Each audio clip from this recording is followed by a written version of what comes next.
of people came up to me, good political people. They said, you know, going to the NRA convention and speaking today, that'll be very controversial. It might not be popular. You know what I said? Bye-bye, got to get on the plane. Because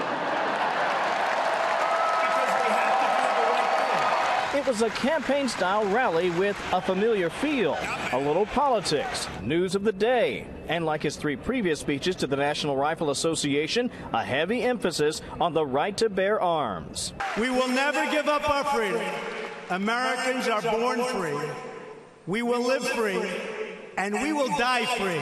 But the president's 4th address to the powerful pro-gun group comes amid increasingly polarized attitudes about guns across the country, particularly in the wake of a spate of mass shootings in Las Vegas, at a church community in Texas, and just 2 months ago, the horror that struck Parkland, Florida, and left 17 people dead.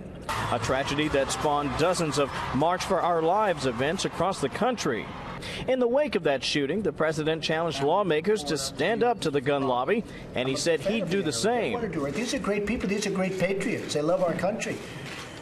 But that doesn't mean we have to agree on everything. It doesn't make sense that I have to wait till I'm 21 to get a handgun, but I can get this weapon at 18. We didn't address it, Mr. President. Look, I think you know why? Because you're afraid of the NRA, right?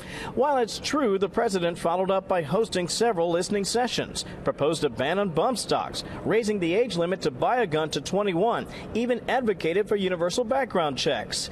Today, much to the dismay of some Democratic lawmakers, it was a much different tone. Long on sizzle, but short on solutions. The NRA always likes to talk about freedom. No one is talking about taking away the freedom of gun owners, but we have to remember the freedom of the 17 kids, the 14 students, the teachers that were gunned down at Stoneman Douglas. Their freedom matters too. John, let me tell you this. Vice President Mike Pence also delivered a rousing address to the gathering here. In fact, he, the president, and just about every other major speaker, imploring the gathering to be sure to vote this summer, this fall in 2018, or risk the Democrats taking control of Congress and ultimately losing their gun rights forever.